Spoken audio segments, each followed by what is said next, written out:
E agora, como o Extreme Programming mudou minha vida, Giba Vaguete.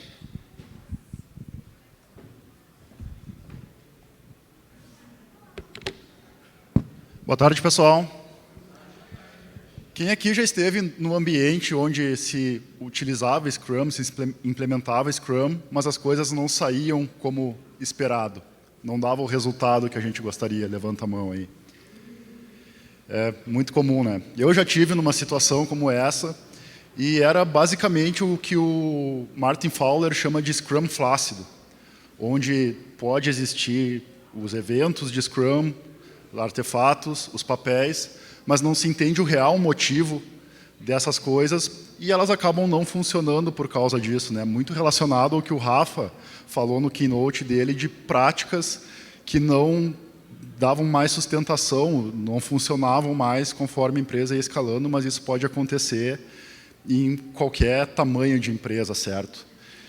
E por causa disso, eu estava num contexto onde as pessoas estavam bastante desmotivadas, inclusive eu, e Extreme Programming veio para mudar minha vida, então eu vou falar como Extreme Programming mudou minha vida e me tirou desse buraco de insatisfação, até de indignação, para transformar tudo isso em ação e como isso modificou a maneira que eu enxergo o desenvolvimento de software e me tornou um profissional melhor. Como eu vou falar sobre isso? Vou trazer um contexto ali do começo da minha carreira até o momento em que eu conheci a agilidade, mas percebi que ela ia até certo ponto, porque baseado no contexto que se tem, vai chegar a um limite do que tu consegue fazer ali dentro. E era esse o ponto onde meu time estava desmotivado, eu estava desmotivado, até o momento que eu conheci Extreme Programming. Vou falar sobre exemplos também de como isso mudou o meu dia a dia. E no final dá dicas que eu daria para o Giba lá do começo da carreira.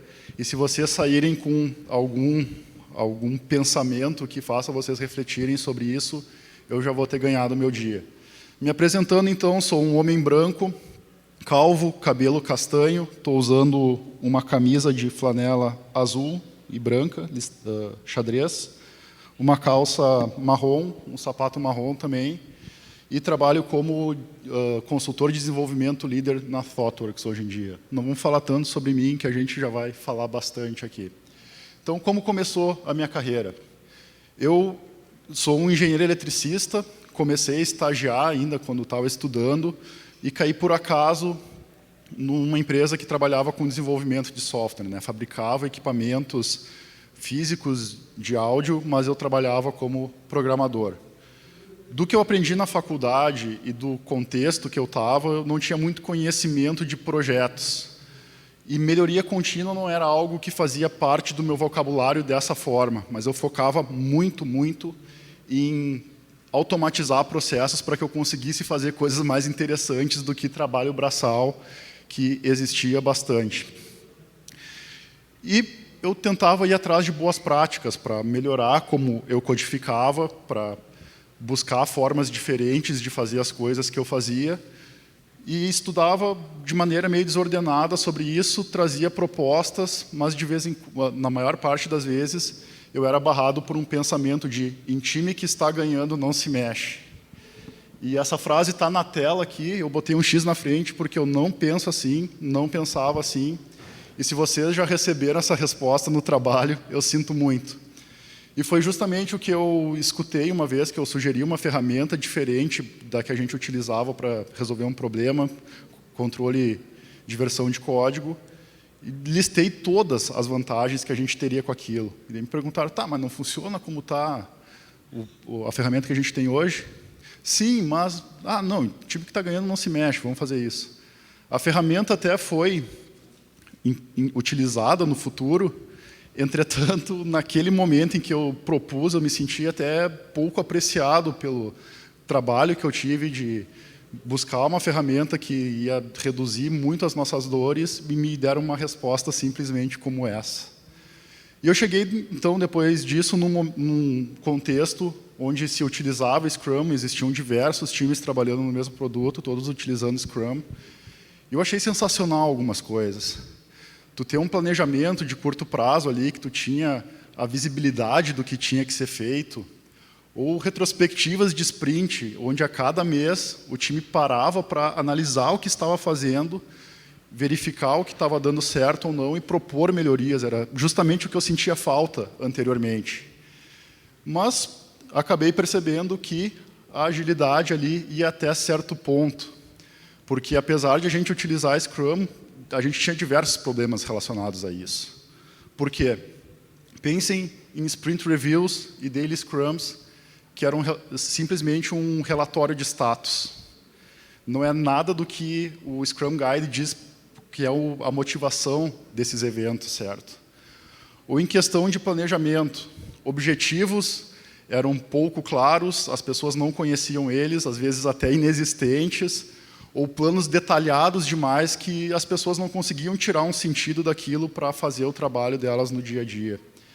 E isso só falando de Scrum, porque existiam práticas, digamos assim, que eram muito arcaicas nesse contexto, como, por exemplo, um processo de qualidade que não dava sustentação para o desenvolvimento de software e para a manutenção dele. O processo estava lá apenas pelo processo, não para que a gente conseguisse desenvolver melhor. Existia também conhecimento defasado, tanto de coisas relacionadas a especificidades técnicas, de pensar em arquitetura de software de uma maneira melhor, princípios, tudo mais, como sobre processos também, como melhorar eles. E o que acabava acontecendo era que existiam boas práticas deturpadas. Então, existia um processo que estava sendo seguido, esses de qualidade, que estavam ali só pelo processo, se olhava para boas práticas do mercado e dizia, essa aqui é da moda agora, vamos botar no nosso processo. Só que não se utilizava a boa prática, se pegava ela, deturpava completamente para que ela se adaptasse ao processo existente e, na maioria das vezes, o que acontecia era deixar o processo mais disfuncional do que ele já era.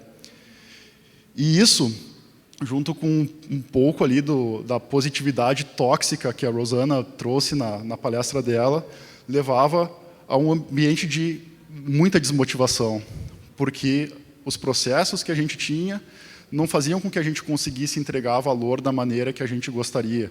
Existiam muitas disfunções, o pessoal fala sobre era muito burocrático, mas eu acho que são só disfunções burocráticas. Se a burocracia funcionasse, ela seria boa, mas o pessoal ficava desmotivado.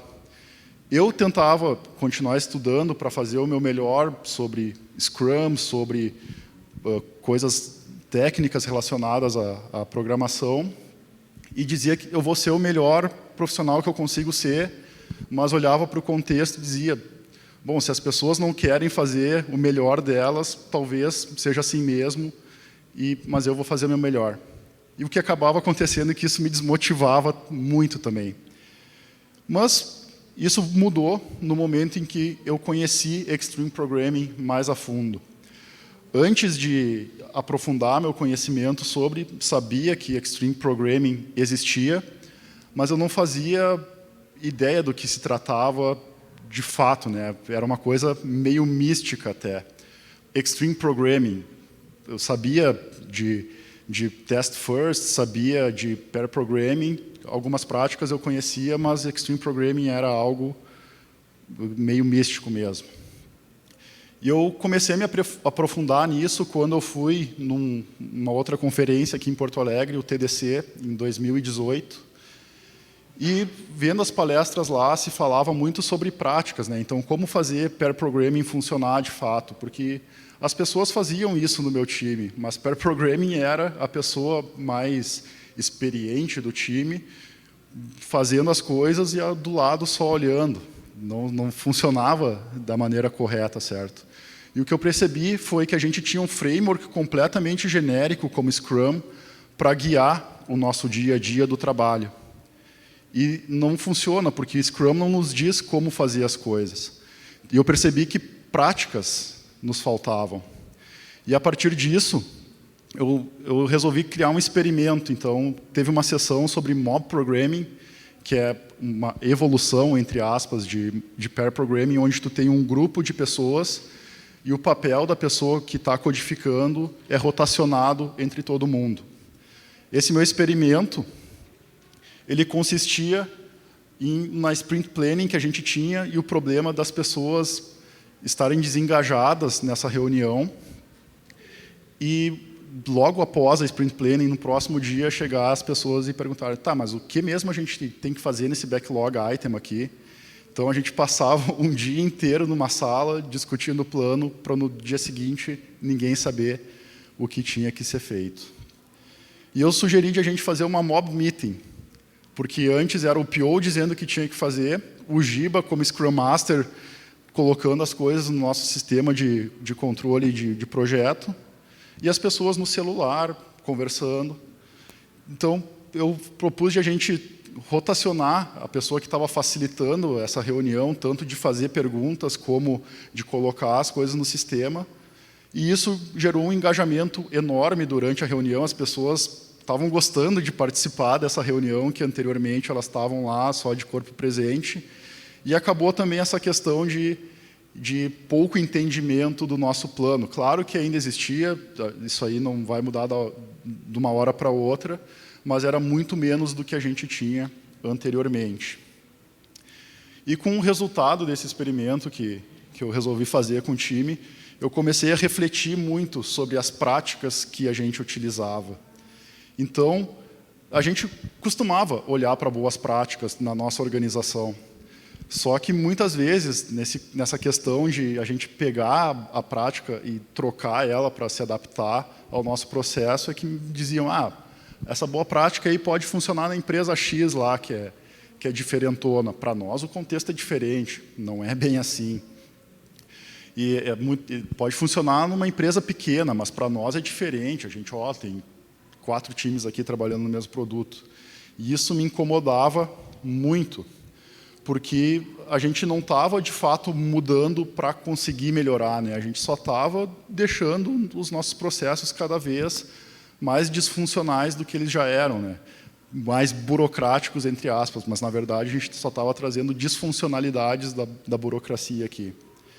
Então, a partir disso, o que eu comecei foi a estudar muito mais sobre práticas e como trazer elas para o time, para que eu conseguisse embasar esses pontos e também posicionar melhor eles com os meus colegas. Mas, nesse mundo de pós-verdade que a gente vive, muitas vezes opiniões são mais fortes do que fatos. E, simplesmente, isso aqui não ia funcionar, né? Acho que todo mundo já deve ter lido um livro e achou isso aqui vai resolver nosso problema, e levava para as pessoas e diziam, não, mas isso aqui não nos serve, para nós é diferente. Então, se isso aqui não funcionou, como eu consegui mudar tanto o meu posicionamento em relação ao time e fazer com que eles adotassem essas práticas que eu acreditava serem interessantes para nós. Eu vou trazer isso com exemplos agora, e o primeiro deles é sobre como as pessoas estagiárias trabalhavam dentro desse time. Então, era muito comum anteriormente colocar o estagiário lá para escrever os testes do que a gente estava fazendo. E não pensem que era algo, uma ferramenta legal, que automatizar um teste, algo assim. Não, a pessoa ficava num documento de Word escrevendo o caso de teste ali. E era o trabalho que ninguém queria fazer, e acabava caindo sempre para os estagiários. O que eu fiz foi trocar essa mentalidade, começar a atribuir tarefas mais interessantes para as pessoas estagiárias, porque o que acontecia antes era, a gente saía do planejamento, as pessoas pegavam umas tarefas legais e diziam, vai fazer ali o test case. Quando a partir desse momento, a gente saía do planejamento, eu dizia para a pessoa, pega essa tarefa aqui que vai ser legal para aprender, a gente pode discutir tal e tal coisa em relação a isso. E eu pareava bastante com os estagiários para conseguir levar também as práticas que eu estava tentando trazer. E eu vejo isso relacionado com Extreme Programming de diversas formas. Pensar em respeito. Os estagiários não iam ser as pessoas renegadas ao trabalho que ninguém ia querer. Estavam sendo respeitados como profissionais, pessoas que estão ali para aprender. Questão de design incremental.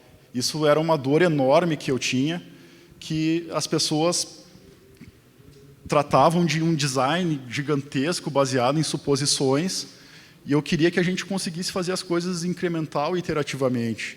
Mas as pessoas mais antigas tinham aquela outra mentalidade e buscar aliados com pessoas que estavam com a cabeça mais aberta ajudou muito o nosso produto também. E a questão de benefício mútuo. Isso era benéfico para mim, que conseguia exercitar minhas habilidades de liderança, era benéfico para as pessoas estagiárias que estavam ali fazendo um trabalho muito mais legal, era benéfico para o time que tinha um recurso, entre aspas também, pronto muito mais rápido. E as palavras dessa lista aqui são todos princípios, valores ou práticas de Extreme Programming como definidas pelo Kent Beck lá no Extreme Programming Explained.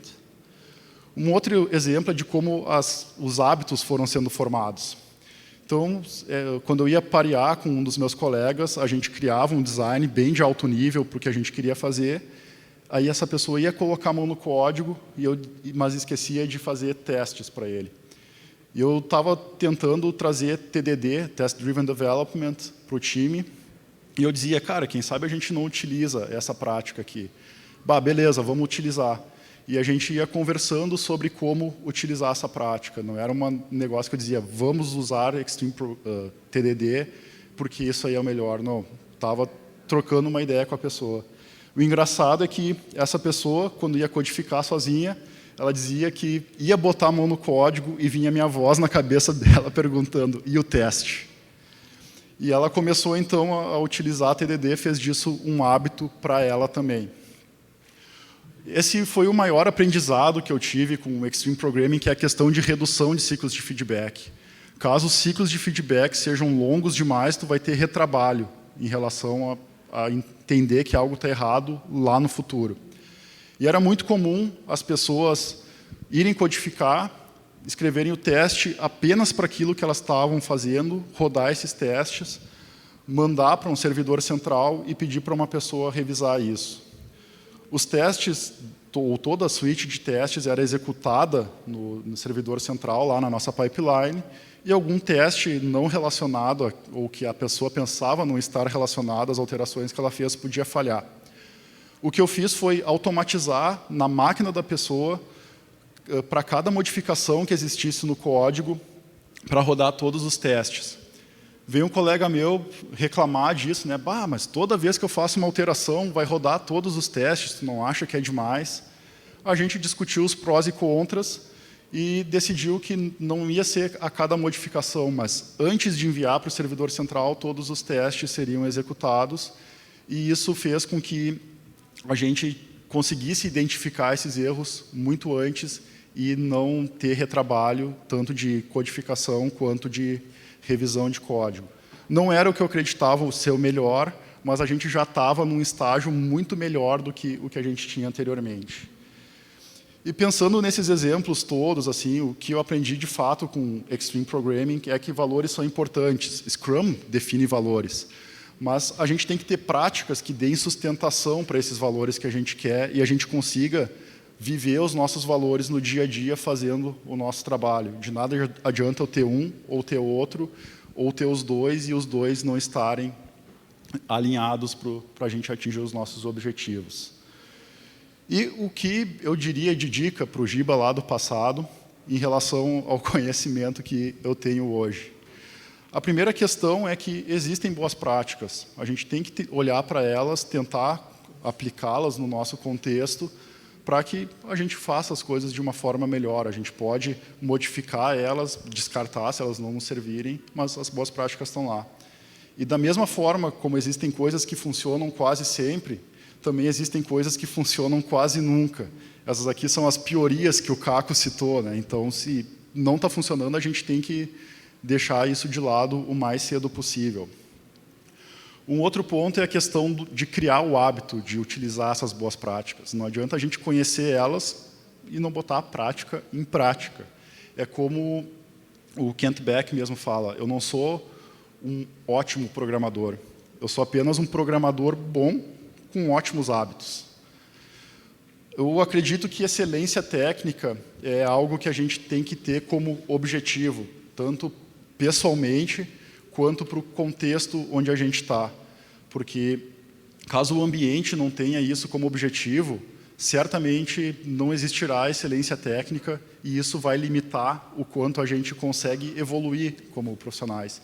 Então, é do nosso profissionalismo fazer o que a gente pode fazer para que excelência técnica vire um objetivo para esse ambiente, ou caso isso seja impossível ou muito custoso, é a gente ter coragem também de entender que aquele ambiente não vai nos satisfazer como profissionais ou até como pessoas, e a gente buscar oportunidades em ambientes que nos satisfaçam dessa forma. E, pessoal, isso é como Extreme Programming mudou a minha vida. Aqui, nesse QR Code, tem o link para o meu blog, vaguete.com, onde tem mais pensamentos do que eu vejo de agilidade e desenvolvimento de software. Eu vou estar disponível também nos corredores, aí, caso vocês queiram trocar uma ideia, contar alguma história. Eu estou aqui para trocar ideias e não sei se temos um tempinho para perguntas. Muito obrigado, pessoal. Temos uns minutinhos para perguntas. Alguém quer fazer uma pergunta?